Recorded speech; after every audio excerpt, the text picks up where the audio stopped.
Dear friends, मैं doctor Mukesh Kumar, associate professor, department of zoology, MSJ college Bharatpur से बोल रहा हूँ। और आज मेरा जो टॉपिक है वो introduction to the BSc part third zoology practical. ये जो लेक्चर्स मैंने प्रैक्टिकल सीरीज में बनाए हैं, तो जो प्रीवियस मेरे जो लेक्चर्स थे वो बीएससी पार्ट वन और पार्ट टू के लिए मैंने प्रिपेयर किए थे कि एक जनरल प्रैक्टिकल के लिए किसी भी स्टूडेंट को प्रैक्टिकल प्रोसेस में जाने से पहले क्या क्या पता होना चाहिए और किस तरह से उसको तैयारी करनी चाहिए। तो ये जनरल है, कोई स्पेसिफिक एक्सरसाइज को हम बाद में जो प्रैक्टिकल सीरीज को आगे बढ़ाएंगे तब डिस्कस करेंगे। बीएससी पार्ट थ्री जो है इन जनरल, अगर आप देखेंगे कि प्रैक्टिकल जो होता है साइंस में वो थ्योरी के ऊपर बेस्ड होता है। तो इसमें बीएससी पार्ट थ्री में भी अगर आप देखेंगे जूलॉजी में, वो थ्योरी के पेपर्स के ऊपर बेस्ड है। तो बीएससी पार्ट थ्री में जो जनरली जो सिलेबस में थ्योरी के पेपर हैं उसमें कोऑर्डिनेट स्ट्रक्चर एंड फंक्शन है, इन्वायरमेंटल बायोलॉजी है and applied zoology and biostatistics है। तो ये तीन पेपर नॉर्मली फाइनल ईयर में पढ़ाए जाते हैं। तो आपका जो प्रैक्टिकल है वो इनके ऊपर ही बेस होगा। अब इंट्रोडक्शन में थोड़ा सा ये मैं जनरल इंफॉर्मेशन आपको बताना चाहता हूँ कि जो मैक्सिमम मार्क हैं वो प्रैक्टिकल में ग्रेजुएशन लेवल पर वो 50 नंबर का होता है। और जो एक्सरसाइजेज हैं वो देखें तो ये डिफरेंट एक्सरसाइजेज हैं कंप्लीट सिलेबस को कवर करते हुए। हालांकि प्रैक्टिकल का सिलेबस के अलग से होता है, लेकिन उसका जो बेस होता है वो थ्योरी के पेपर ही होते हैं। तो इसमें पहली जो एक्सरसाइज है anatomy and internal structure of Scoliodon and rat. इसका मतलब ये हुआ, जैसे पहले क्या था कि जो एनिमल्स स्कॉलियोडॉन और रैट हम जो स्टडी करते थे इनका डिसेक्शन और एक्सटर्नल मॉर्फोलॉजी पढ़ते थे। डिसेक्शन हम लोग कराते थे सारे टीचर्स ऑल ओवर इंडिया में, लेकिन अब डिसेक्शंस जो है बैन हो गए हैं। तो हम उसकी एक्सटर्नल मॉर्फोलॉजी और इंटरनल स्ट्रक्चर जो है वो किताब की सहायता से, बुक की सहायता से, प्रैक्टिकल बुक की सहायता से या सिमुलेशन के द्वारा हम इसको पढ़ते हैं। तो एक्सटर्नल मॉर्फोलॉजी में हम वो कैसा दिखता है, और इंटरनल उसमें हम डिफरेंट जो सिस्टम्स हैं, जैसे आपका डाइजेस्टिव सिस्टम है, नर्वस सिस्टम है, रिप्रोडक्टिव सिस्टम है या और दूसरे सिस्टम है, तो वो उनकी हम स्टडी करते हैं। नेक्स्ट एक्सरसाइज जो है वो है practical method of preparation of microscopic slide. इसका मतलब ये है कि जैसे कि हम बीएससी फर्स्ट ईयर और सेकंड ईयर, आप लोग सीनियर स्टूडेंट हैं, कि परमानेंट स्लाइड बनाने की एक प्रोसेस होता है। उस प्रोसेस को, उसी सेम प्रोसेस को यहाँ यूज करते हुए हम ये स्लाइड बनाते हैं। लेकिन इसमें जो टिश्यू या मटेरियल दिया जाता है वो बीएससी फाइनल ईयर का होता है। तो वो टिश्यू जो है उसको यूज करते हुए परमानेंट स्लाइड हम उसको सिंगल स्टेनिंग के द्वारा बनाते हैं। नंबर थ्री जो एक्सरसाइज है वो ऑस्टियोलॉजी है। ऑस्टियोलॉजी को अगर हम डिफाइन करें तो स्टडी ऑफ बोन्स कहते हैं, यानी जो बोन्स हैं उनकी हम स्टडी करते हैं, जो हड्डियां जो होती हैं। तो इसमें जो हमारे एनिमल्स है, जैसे फ्रॉग है, वेरेनस है, गैलस है, रैबिट है, इनके जो जो डिफरेंट बोन्स हैं बॉडी में पाई जाती हैं उनकी स्टडी करते हैं। तो इसमें अगर आप ये देखेंगे कि जो लिम्ब बोन्स हैं या गर्डल्स हैं, ये सारी बोन्स की हम सेपरेट स्टडी करते हैं और इनकी कंपैरेटिव स्टडी भी हम करते हैं।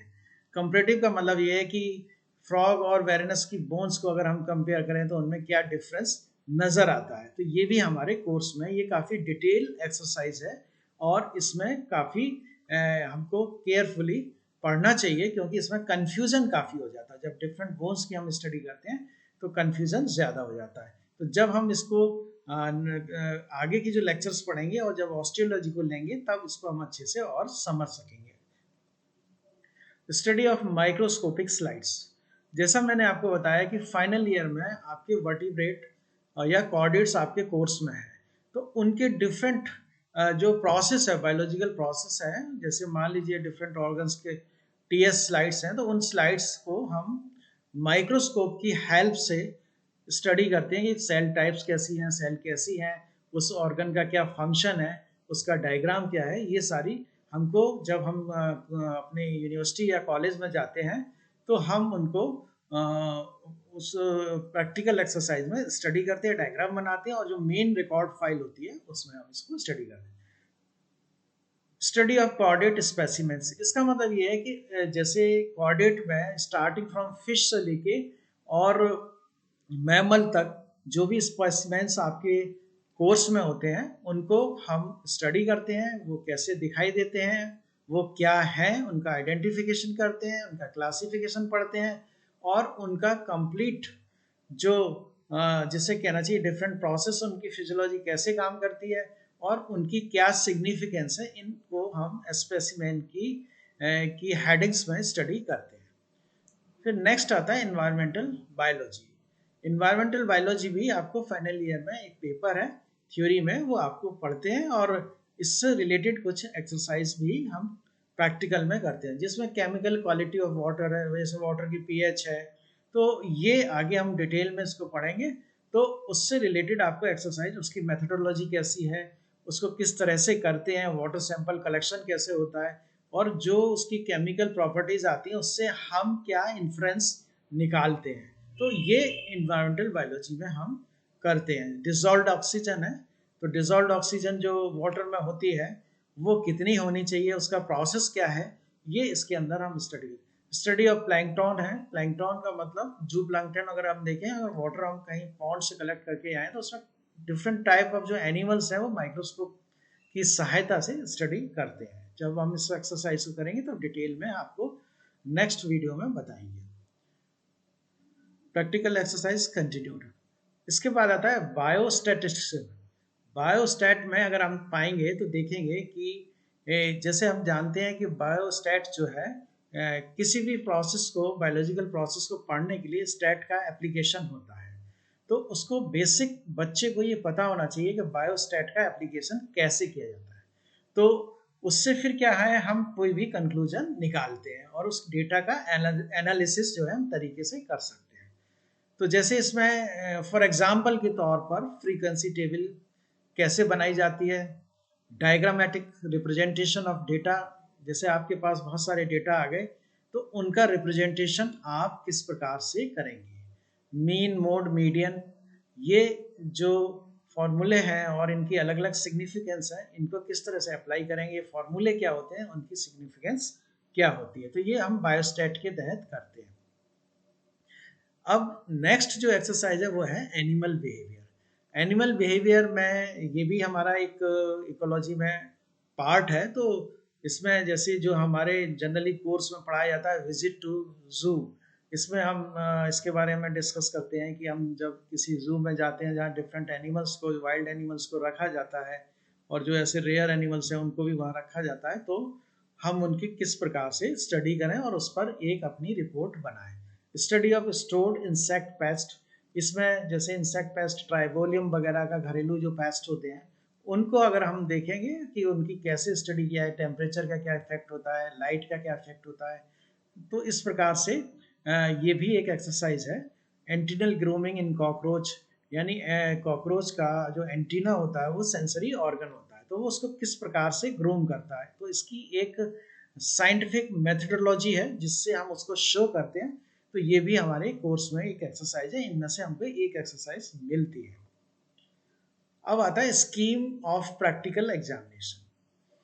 जैसे आपने ये पूरा सिलेबस जब आपके टीचर, ऑनरेबल टीचर जो है पढ़ा देते हैं और करा देते हैं, तो जब फाइनल एग्जाम में हमको ये पता होना चाहिए कि ये पूरे एंटायर सिलेबस में से हमारी कैसे कैसे जो एक्सरसाइजेज हैं वो फाइनल एग्जामिनेशन में हमको दी जाएंगी। तो ये एक स्कीम है। तो जैसे अगर देखा जाए तो इसमें पहला क्वेश्चन जो होता है वो final examination, study of external morphology and internal system of scoliodon and rat. जैसा मैं आपको पहले भी बता चुका हूँ प्रीवियस स्लाइड्स में कि चूंकि डिसेक्शन बैन हो चुके हैं, तो इसमें अब क्या करते हैं कि उसके जो डिफरेंट जो आपके जो दो एनिमल कोर्स में है, जैसे रैट है, स्कोलिडॉन है, तो इसकी एक्सटर्नल मॉर्फोलॉजी हमको पता होना चाहिए वो कैसे दिखते हैं, और इसके बाद जो उसके डिफरेंट सिस्टम्स हैं वो हमें आना चाहिए, उनके हमको डायग्राम अच्छे से बनाना आना चाहिए और वो किस प्रकार से कौन सा उस सिस्टम के डिफरेंट ऑर्गन्स है वो क्या क्या काम करते हैं, तो वो हमको लिखना आना चाहिए, जो हमें फाइनल एग्जामिनेशन में इसमें से दिया जाएगा। परमानेंट स्लाइड प्रिपरेशन, इसमें जैसा मैंने आपको बताया कि ये जैसे फर्स्ट ईयर, सेकेंड ईयर और थर्ड ईयर में सिमिलर मेथड है, लेकिन टिश्यू जो आपको दिया जाएगा वो जो है आपके फाइनल ईयर के कोर्स के बेस पर दिया जाएगा, जिसमें उसकी पूरी स्लाइड आप बनाएंगे, फिर उसका डायग्राम बनाएंगे, उसके बारे में लिखेंगे, और वो स्लाइड आप अपने एग्जामिनर को चेक कराएंगे कि आपने प्रॉपर स्लाइड बनाई है कि नहीं। Exercise in environmental biology, ethology and biostatistics. तो इसमें अगर आप ये देखेंगे कि इसमें से आपको एक्सरसाइज दी जाएंगी, एनवायरमेंटल बायोलॉजी से दी जाएगी, जो मैंने आपको अभी प्रीवियस स्लाइड में बताया, इथोलॉजी से दी जाएगी और बायोस्टैट से दी जाएगी। तो ये जब आप ये सारी एक्सरसाइज कर लेंगे तो इनमें से एक एक एक्सरसाइज आपको मिलेगी जो आपको अटेम्प्ट फाइनल एग्जामिनेशन में करनी पड़ेगी। इसके बाद आता है स्पॉटिंग। स्पॉटिंग का मैंने आपको बताया इट्स वेरी इंपॉर्टेंट। आपको 8 स्पॉट्स दिए जाते हैं जो लगभग अलग अलग यूनिवर्सिटीज में उनका अलग अलग पैटर्न है, लेकिन एक स्पॉट जनरली 2 नंबर का ग्रेजुएशन लेवल पर दिया जाता है। तो उसमें स्पॉटिंग में सबसे इंपॉर्टेंट चीज़ होती है आइडेंटिफिकेशन। यदि आपने आइडेंटिफाई गलत किया है तो आप नीचे सारी चीज़ें जो भी लिख रहे हैं वो सब गलत मानी जाएंगी, क्योंकि आपने आइडेंटिफाई गलत किया है। फिर आप उसके बाद अगर कंप्लीट एनिमल है तो उसका क्लासिफिकेशन लिखेंगे, फिर कमेंट लिखेंगे और फिर उसका डायग्राम बनेंगे, और इसको आप सेपरेट कॉपी में अटेम्प्ट करेंगे। तो स्पॉटिंग अगर आप मान लीजिए 8 स्पॉट अगर यदि दिए गए हैं, आप 6 स्पॉट सही करते हैं, तो आपका एक जो इम्प्रेशन है वो एक अच्छा बनता है कि, और एग्जामिनर पर एक पॉजिटिव इम्पैक्ट पड़ता है। उसके बाद वाइवा होता है। तो आपको जब प्रैक्टिकल फाइनल एग्जामिनेशन कर रहे होते हैं तब आपको कभी भी एग्जामिनर बुला सकता है, और अपना सारा जो भी आप मटेरियल लेके आए वो एग्जामिनर के पास लेके जाएंगे, और वो वाइवा आपसे कुछ भी पूछ सकता है। वो आपके रिकॉर्ड्स में से भी पूछ सकता है, जो आपको एक्सरसाइज दी गई है उसमें से भी पूछ सकता है, और वो जो आपके सिलेबस में है उसमें से कहीं से भी कुछ भी पूछा जा सकता है।